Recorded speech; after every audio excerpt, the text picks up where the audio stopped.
igual insisto en lo que les dijo el profesor, si quieren enviarnos durante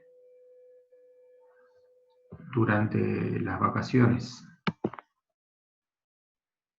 sus consultas, nosotros las vamos a atender. Así que el que quiera continuar avanzando en los temas vistos va a poder hacerlo. Bueno, les voy a compartir ahora una pantalla que es un archivo de Excel en el que tenemos los ejercicios que vamos a abordar hoy. Denme un segundo, por favor.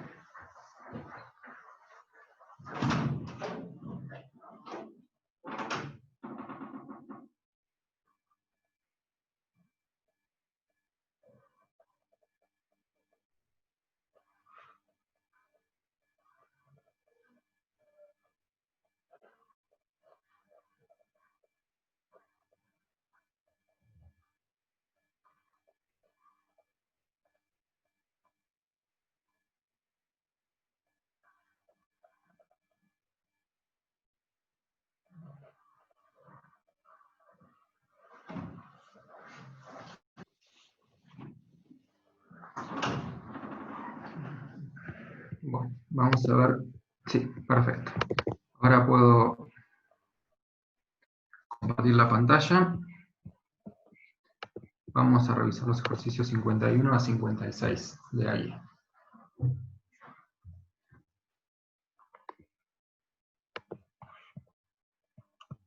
El ejercicio 51 trata sobre un tema que vieron la clase pasada. Esta es la continuación y es el último ejercicio que sobre esta cuestión vamos a abordar. A ver.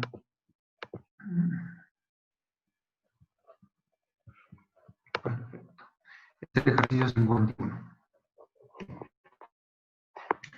Trata sobre resultados no traseros. Hasta el momento nosotros habíamos señalado que cada vez que la sociedad emisora obtiene resultados, nosotros registramos una participación sobre esa utilidad o pérdida. Y eso va a repercutir en la medición de la inversión permanente en acciones en esa sociedad.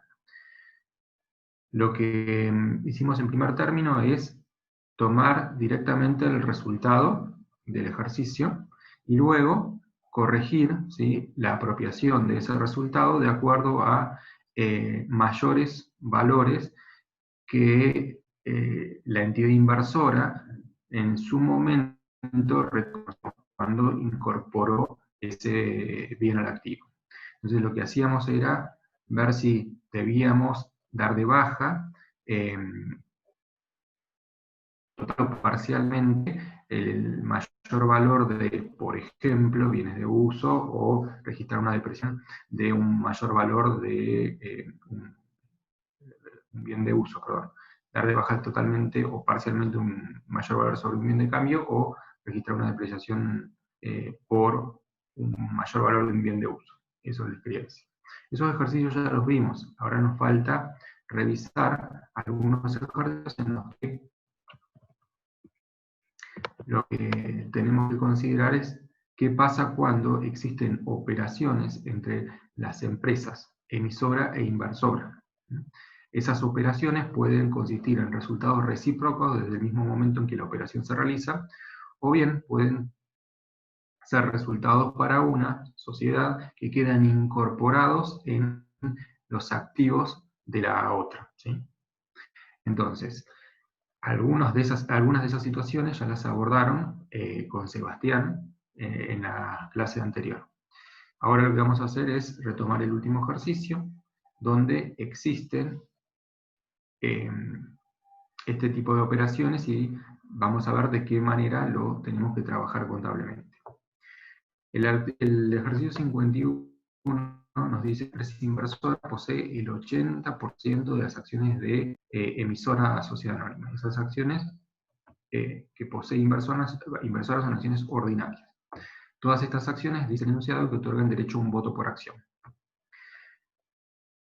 Ambas sociedades también les aclara que cierran ejercicio económico el mismo día, el 31 de diciembre de cada año. El 31 de diciembre dice que una de las sociedades, en este caso emisora, le vende a inversora 100 unidades de mercaderías por un valor total de 15.000 pesos. Nos dice también que el costo de venta para la empresa emisora fue de 12.000 pesos. Es decir que ustedes ahí podrán determinar que hay un resultado bruto por esa operación para emisora, conforme a los valores que registró, de 3.000 pesos.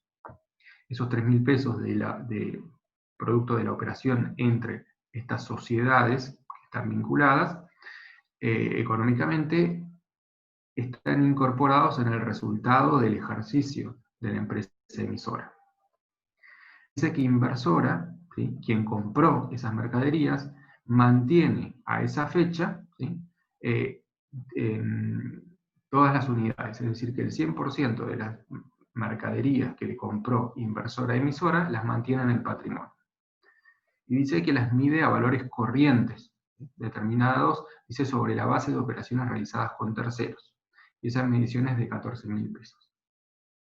Esto es importante, porque habrán visto, con Sebastián, que cuando dos empresas, inversora y emisora, realizan operaciones y los resultados, ¿sí?, el resultado que obtuvo, mejor dicho, emisora, queda incorporado en el activo de inversora, la depuración de los resultados no trascendidos van a depender de cómo inversora mide esas mercaderías, en este caso, ¿sí?, mide esos activos. Sabemos que las mide a valores corrientes, en tanto esos valores corrientes estén determinados en una operación realizada con terceros, es decir, con otras empresas que no estén vinculadas con ni inversora ni emisora, ¿sí?, es decir, a un tercero ajeno, ¿sí?, un tercero independiente. La eliminación, ¿sí?, de ese resultado trascendido en realidad no se va a hacer, ¿sí? La eliminación de los resultados trascendidos, ¿sí?, se dan en la medida en que esos activos no sean medidos al cierre por inversor, en este caso, a valores corrientes. Los casos anteriores, ¿sí?, el 50 y el 49, trataban este tema, pero en esos casos la medición no se hacía a valores corrientes. Por lo tanto, había que eliminar totalmente ese resultado que quedaba incorporado en el activo de inversor. Ahora lo que vamos a hacer es mostrarles, ¿sí?, a continuación, que cuando nosotros determinamos cuál es el resultado sobre el que participa la sociedad inversora, sobre la ganancia que obtuvo emisora, que en este caso son 35.000 pesos, la depuración es cero, ¿sí? Nosotros no le restamos nada. Esto es una diferencia con los ejercicios anteriores, donde sí tenemos que eliminar totalmente ese resultado. Lo que sigue ustedes ya lo conocen. Ustedes se van a apropiar del 80% del resultado obtenido por emisora neto de las eliminaciones corrientes, hace que cualquier resultado, por ejemplo, ¿sí?, suponiendo la situación en la que emisora hubiese transferido a inversora un bien por un valor superior al valor de mercado, cuando la empresa inversora mide a valores corrientes, ¿sí?, ese sobreprecio cobrado por emisora e inversora, ¿sí?, se va a neutralizar vía el reconocimiento de un resultado por tenencia negativo. Entonces, ¿sí?, comparando con valores de mercado, logramos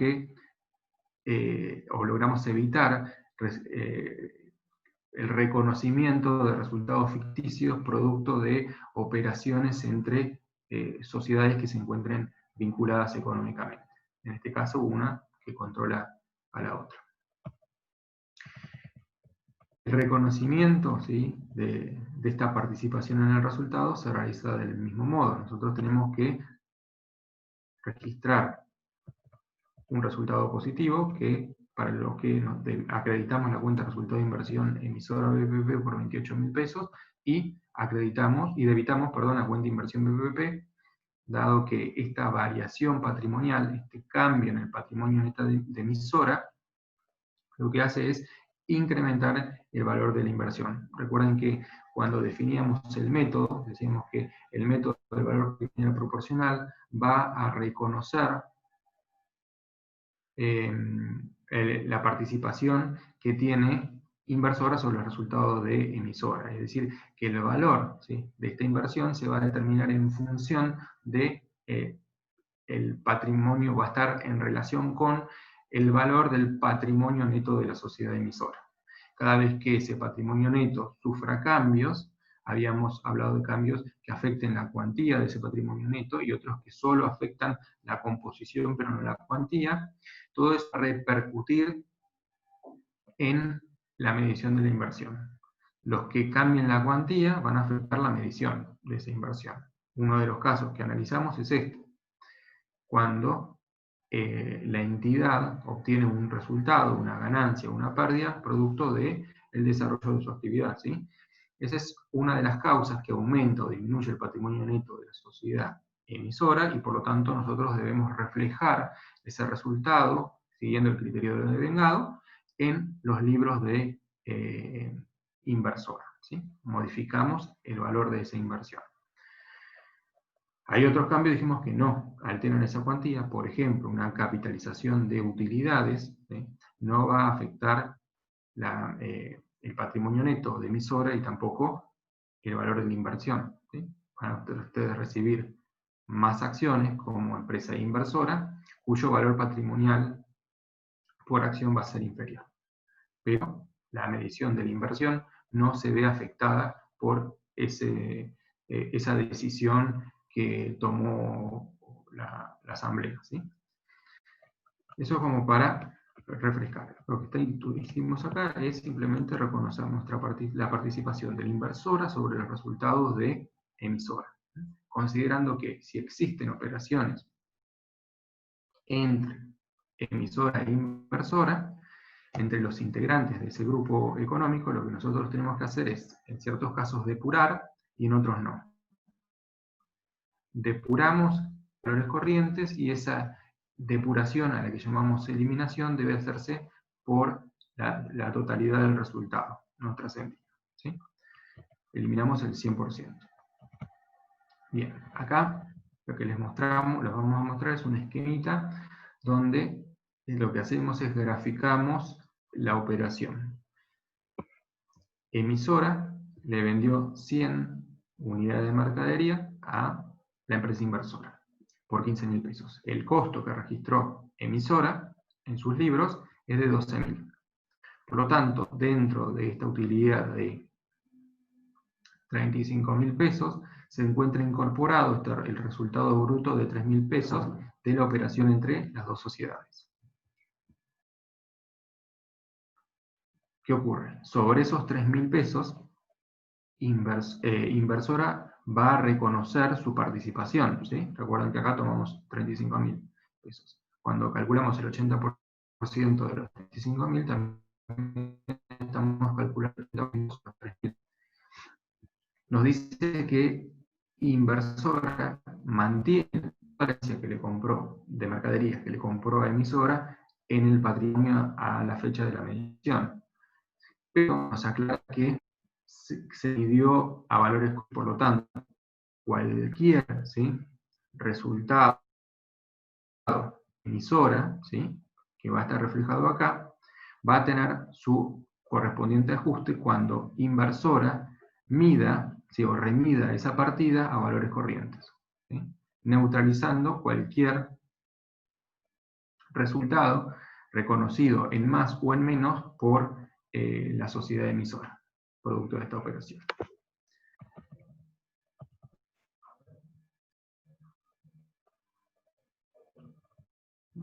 es lo que nos dice que debemos hacer la RT21 cuando nos enfrentamos a este tipo de operaciones, ¿sí? Con eso concluiríamos todo lo que tiene que ver con resultados no trascendidos a terceros y su tratamiento contable. Ahora lo que tenemos que ver es de qué manera tenemos que proceder cuando la inversora enajena una parte de su tenencia accionaria. Cuando vende una parte de las acciones, pueden ocurrir diversas cosas. Puede ocurrir que al desprenderse, ¿sí?, de acciones, pierda el control conjunto o la influencia significativa. Si ello ocurriera, se debe descontinuar la aplicación del método. Ya vamos a ver de qué forma se hace y cómo se va a medir a partir de ese momento la tenencia accionaria que mantiene la sociedad inversora. Puede ocurrir que, producto de la venta, la sociedad inversora disminuya su participación, pero mantenga el control conjunto significativa. Por tanto, el criterio de medida para esa medida no va a cambiar. Vamos a seguir midiendo conforme el método patrimonial proporcional. O puede ocurrir que se enajene la totalidad, ¿sí?, de la tenencia, ¿sí?, de la participación en la sociedad emisora. En ese caso, debemos remediar a esa fecha y dar de baja toda la participación. Vamos a ver diferentes supuestos de enajenación de acciones, ¿sí?, y vamos a ver de qué forma los debemos trabajar. El primer caso es el caso 52, que nos dice que inversora enajena el total de su participación accionaria en emisora. Dice que por la operación obtiene 33.000 pesos. Y les da los saldos de las cuentas vinculadas. ¿A qué fecha? La fecha de la venta. Es decir, suponemos que la sociedad inversora remedió la participación permanente que tenía antes de la venta, reconociendo los resultados correspondientes, y a nosotros lo que nos suministran son los saldos de cada una de las cuentas que conforman esta inversión permanente, para que nosotros procedamos a registrar la venta. Inversión BPP, acciones emisora, esos 22.000 pesos quedaron desplazados hacia la izquierda, van sobre los 10.000 pesos, ¿sí? Son 22.000 pesos de inversión BPP, acciones emisora, 10.000 pesos de valor llave, acciones emisora, y la depreciación acumulada tiene un saldo de 5.000 pesos. ¿Sí? La depreciación acumulada de ese valor llave. Por lo tanto, su neto es de 5.000 pesos. 27.000 pesos sería la medición de la inversión al momento de la venta. Lo que tenemos que registrar es la baja, ¿sí?, de este elemento del patrimonio. Entonces, lo que procedemos en primer lugar es a registrar la venta. Ustedes saben que se pactó la transferencia de ese paquete accionario por 33.000 pesos. Por eso evitamos caja, eso se cobra en efectivo, suponemos. Damos la cuenta 20 inversión BPP. Lo que nos queda por determinar es cuál es el costo de venta de esa participación.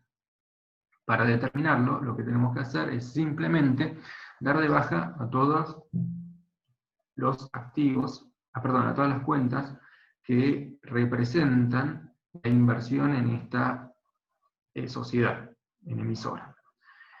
¿Cuáles son las cuentas que reflejan esta medición realizada al momento de la venta? Bueno, inversión BPP acciones emisora, tiene un saldo de 22.000 pesos, deudor, la acreditamos por 22.000 pesos, como ven acá. También vamos a acreditar el saldo del valor llave, ¿sí?, de acciones emisora por 10.000 pesos, y debitamos la depreciación acumulada de esa llave por 5.000.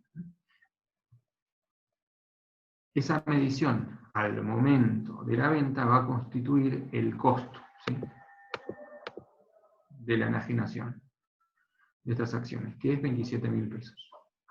Por lo tanto, producto del resultado de la venta de esta participación, la empresa inversora, ¿sí?, obtuvo una utilidad neta de 6.000 pesos. ¿Sí? Eso es lo que vemos en el ejercicio 52. Supuesto, se vende el 100% de la participación. Ahora lo que vamos a ver en los otros ejercicios es qué pasa cuando la entidad, la sociedad inversora se desprende de una parte de la tenencia, pero no de toda. El ejercicio 53 nos dice que inversora vende 1.000 acciones, de las 6.000 acciones que tenía de emisora. Emisora dice que posee en circulación 9.300 acciones ordinarias de un solo voto. Dice que por la venta de estas 1.000 acciones obtuvo 5.000 pesos. Y también nos da este ejercicio los saldos de todas las cuentas vinculadas con su remedición hecha a la fecha de la venta, ¿sí? Entonces, cuando nos desprendemos tenemos que ver de una parte, ¿sí?, de las acciones. Lo que tenemos que analizar es si debemos o no continuar midiendo la participación según el método del BPP. Es decir, tenemos que evaluar si continuamos teniendo control conjunto de influencia significativa. Fíjense que en este caso, Inversora poseía 6.000 acciones de las 9.300 que estaban en circulación. Por las 6.000 acciones, tenía derecho a 6.000 votos de los 9.300 votos que se podían emitir válidamente en una asamblea. Por lo tanto, ustedes verán que tiene más del 50% de los votos. No hace falta hacer ninguna cuenta, sino si relacionamos los 6.000 votos dividido los 9.000 votos, eso le da más del 50%. Entonces, existía control, ¿sí?, antes de la venta. Por lo tanto, era correcta la aplicación del método del BPP. Ahora tenemos que evaluar si después de enajenar las 1.000 acciones, continúa teniendo el control conjunto o influencia significativa, o bien si nosotros debemos descontinuar la aplicación del método y empezar a medir a lo que denominamos costo atribuido. Cuando uno pierde el control conjunto, la influencia significativa, se considera que la última medición a BPP de la tenencia accionaria pasa a ser el costo que nosotros debemos mantener para esa partida a partir de ese momento. A eso sí, nosotros lo denominamos costo atribuido. Entonces, vamos a analizar qué ocurrió.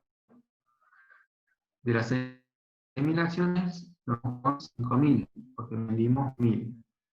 5.000 acciones nos dan derecho a 5.000 votos, porque cada acción otorga derecho a un voto.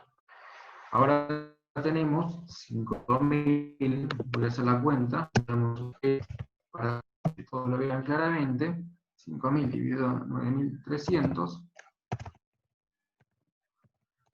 nos da 53, ¿sí? 53,76% de los votos. Es decir, que seguimos teniendo más de la mitad de los votos, por lo tanto, tenemos control. Si tenemos control, debemos continuar midiendo esta participación a BPP. Los saldos que nosotros les indicamos corresponden a la última medición a BPP realizada por la entidad, efectuada en la fecha de la venta. Por lo tanto, ¿sí?, si nosotros vamos a continuar midiendo BPP, lo único que tenemos que hacer es darle de baja a las acciones que nosotros vendimos, ¿sí?, o mejor dicho, a la inversión por la proporción de las acciones vendidas en este momento, que son 1.000. Fíjense que lo primero que nosotros hicimos es evaluar la existencia del control antes de la venta. En el momento previo teníamos el 64,52% de los votos. Teníamos control. ¿Qué pasa con posterioridad a la enajenación. Nos quedamos con 5.000, como les decía, que representa el 53,76% de los votos. Es decir, continuamos manteniendo el control. Ahí les aclaramos que, como mantenemos el control después de la venta, continuamos aplicando el método del BPP. Y damos de baja en forma proporcional a todas estas cuentas que les mencioné. Inversión BPP, mayor valor y valor llave. Pero antes de registrar el costo de la venta, registramos la venta en 5.000 pesos de estas 1.000 acciones. Caja a venta inversión BPP. El costo de la venta lo vamos a determinar dándole de baja en forma proporcional a la cantidad de a cada una de las cuentas en función de la cantidad de acciones vendidas, en función de la proporción que represente la cantidad de acciones vendidas en el total de las acciones que tenía la empresa inversora. La empresa inversora tenía 1.000 acciones. Perdón, tenía 6.000. Vendió 1.000 de las 6.000. Eso significa que vendió el 16,66% de la tenencia. Y se quedó con la diferencia. ¿Sí? Se quedó con el 83,33% de la participación que tenía ese momento. Entonces, en lugar de darle de baja, como hicimos en el ejercicio número 52, al 100% de la tenencia, le damos de baja en forma proporcional. Fijemos, revisemos, cuál es el saldo de cada una de las partidas a la fecha de la venta. El saldo, comencemos con la cuenta inversión BPP, acciones emisora. El saldo a esa fecha era de 30.000 pesos. Nosotros le tenemos que dar de baja al 16,66% de esa partida. Eso representa 4.998 pesos. ¿Sí? ¿Quieren revisar acá? De nuevo, esto está desplazado hacia la izquierda. Tendría que visualizarse por encima de los 6.000 pesos. ¿Sí? Entonces, tendríamos que darle de baja el 16,66% de estos 30.000 pesos, de la inversión BPP acciones emisora. Tendríamos que darle de baja el 16,66% del mayor valor detectado en la medición de algún activo, acá no aclara cuál es, puede ser bienes de cambio, bienes de uso, activos intangibles, que no tenemos idea, pero lo importante es saber que de estos 6.000 pesos y de la depreciación acumulada de este mayor valor, también tenemos que darle de baja el 16,66%. Por último, también debemos hacer lo mismo con estos 5.000 y los 3.000, es decir, con los 2.000 pesos, que es el valor neto de la llave, también tenemos que darle de baja. Le vamos a dar de baja a cada una de las partidas, es decir, vamos a darle de baja el 16,66% de los 5.000 y de los 3.000. Eso se refleja acá. Dimos de baja al 16,66% de inversión permanente, BPP, de la llave, que tenía un saldo de 5.000 pesos, y del mayor valor, que tenía un saldo de 6.000 pesos. Lo mismo hicimos con las depreciaciones, de el mayor valor y del valor de llave.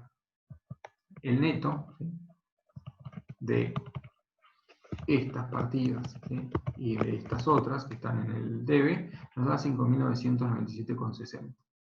Ese es el costo de la enajenación de esta inversión permanente, que no es más ni menos que el 16,66% de la medición, ¿sí?, de la inversión permanente al momento de la venta. Si nosotros tomamos el neto, ¿sí?, tomamos el neto de todas estas partidas, que son 31.000 más 6.000 menos 2.000 más 5.000 menos 3.000, en definitiva son 34.000 más 2.000, 36.000 pesos, y sobre esto tomamos el 16,66%, tenemos los 5.997,60, que no es otra cosa que el costo de venta de esta inversión permanente. Bien. ¿Hasta ahí se entendió? La enajenación total y parcial manteniendo el control conjunto de influencia significativa. Bien, perfecto.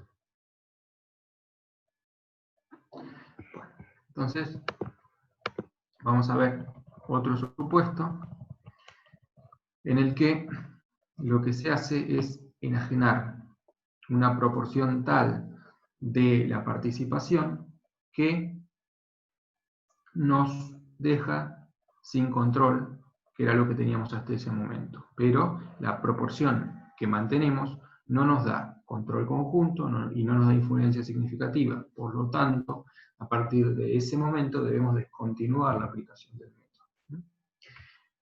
Este ejercicio, que es el 54, nos dice que el 15 de enero del año 2012, Inversora enajenó 5.500 de las 6.000 acciones que tenía de emisora. En este caso dice que emisora tenía en circulación 10.000 acciones ordinarias de un solo voto. Por lo tanto, si nosotros traducimos esto a votos, Inversora antes de la venta tenía 5.500 votos. 5.500 votos sobre 10.000 le daba el 55% de los derechos de voto. Por lo tanto, concluimos que tenía control. Venía aplicando el método del BPP, que es lo correcto. Ahora, el 15 de enero, vende 5.500 acciones y por lo tanto se queda con 500 acciones. Al quedarse con 500 acciones, se queda con 500 votos de los 10.000 votos, ¿sí?, posibles. Esos 500 votos le van a dar derecho a participar en las asambleas con 500 votos, que son el 5% de los derechos de voto que están en juego, ¿sí? Que podrían estar en juego si todos los accionistas, mejor dicho, se presentaran a ejercer sus derechos. Entonces, tenemos ahora, a partir de este momento, el 5%. Perdemos el control. No tenemos control conjunto y tampoco podemos presumir que tenemos influencia significativa por la cantidad de derechos de voto que tenemos, ¿sí? Y además porque no hay ningún otro elemento que a nosotros nos esté indicando que existen otras circunstancias que tendrían que evaluadas, ¿sí?, en forma conjunta con estos 500 votos que tenemos, que nos permita concluir que tenemos influencia significativa. No hay ningún indicio que después de la venta posea influencia significativa. Entonces, a partir de este momento, que es la venta, se pierde el control, no nos quedamos ni con influencia significativa ni con control conjunto, por lo tanto hay que descontinuar la aplicación del método de la participación. Al hacer esto, ¿sí?, tenemos que medir la participación que mantenemos, ¿sí?, de acuerdo a la última medición realizada a valor patrimonial proporcional. A partir de ese momento vamos a mantener esa medida como el nuevo costo, ¿sí?, el costo atribuido de esa partida, hasta tanto se produzca alguna modificación que amerite reconocer algún resultado, o bien puede ocurrir que la sociedad adquiera acciones nuevamente de la sociedad emisora y, producto de esa incorporación de acciones, tenga influencia significativa o control conjunto. Y si eso ocurriera, tendríamos que medir nuevamente, a partir del momento en que esa situación se configure, tendríamos que medir a BPP, esta inversión. Pero en este caso concreto perdimos control, no hay nada que nos habilite a continuar aplicando el método del BPP. Por el contrario, hay una norma que dice que hay que discontinuarla y que la última medición a BPP se va a transformar en el costo de esa inversión remanente, ¿sí? Y ese costo es el que vamos a mantener en el patrimonio hasta tanto se decida o adquirir más acciones, o vender esa participación, o ocurra otra situación. Ustedes ya saben que el punto 5.9 nos dice cómo tenemos que medir una inversión permanente en acciones que no otorga control conjunto e influencia significativa, que es justamente el costo. Y esa medición, en este caso, va a ser el costo atribuido. Fíjense que en la solución que nosotros les presentamos, lo primero que hicimos es evaluar en forma previa a la venta cuál era el porcentaje de votos que nos confería esta tenencia. Y nos dice que teníamos el 60% de los votos. ¿Ya? Está bien la aplicación del método BPP. Después de la venta, nos quedamos con 500 acciones de 10.000. Nos quedamos con 500 votos de 10.000 votos. Ahora tenemos el 5%. Después de la venta, pierde el control, dice. La medición contable, a la fecha de la descontinuación, pasa a considerarse como la medición que emplea valores de costo. Eso es lo que veníamos diciendo. Ahí lo que habría que agregar es que nosotros perdimos el control, pero no tenemos ni control conjunto ni influencia significativa, porque puede ocurrir que vendemos una parte de las acciones y la parte remanente que nos queda nos da influencia significativa, por ejemplo. Entonces ahí tendríamos que continuar midiendo BPP. Lo que hicimos para registrar esto es la venta en 45.000 pesos y el costo. Ahora, cuando nosotros perdemos el control conjunto, la influencia significativa, y dejamos de aplicar el método del BPP, lo que vamos a hacer es saldar todas las cuentas de la inversión permanente. Y vamos a imputar parte de ese saldo al costo de la venta y la diferencia que corresponde a la tenencia que se va a mantener en el patrimonio, que mantenemos en el patrimonio. Eso lo vamos a imputar a una cuenta que se llama acciones emisoras. ¿Sí? Fíjense que ya no dice más inversión BPP. Es la segunda partida. Entre las dos, entre acciones emisoras y el costo, van a recoger el 100% de la medición efectuada a BPP al momento de la venta. ¿Sí? Yo tengo que remedir al momento de la venta, reconocer resultados si corresponde, y luego tengo que dar de baja en función de la proporción vendida a la inversión, que está representada por estas cuentas, e imputarla a costo. ¿Sí?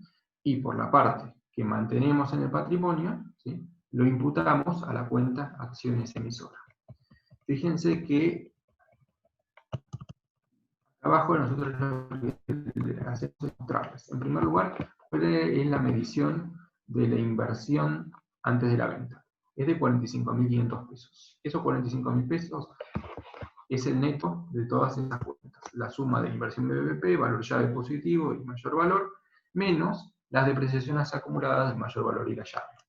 Si ustedes van al enunciado, eso es lo que resulta de sumar. ¿Sí? La medición a BPP al momento de la venta era de 45.500 pesos. De esos 45.500 pesos que corresponden al 100% de la tenencia en ese momento, que eran de 6.000 acciones, nosotros sabemos que vendimos 5.500 de las 6.000. En términos porcentuales, vendimos el 91,67% de la participación. Y eso el número resulta de relacionar 5.500 dividido 6.000%. Mantenemos en el patrimonio el 8,33%, que es la diferencia. 500 acciones de las 6.000.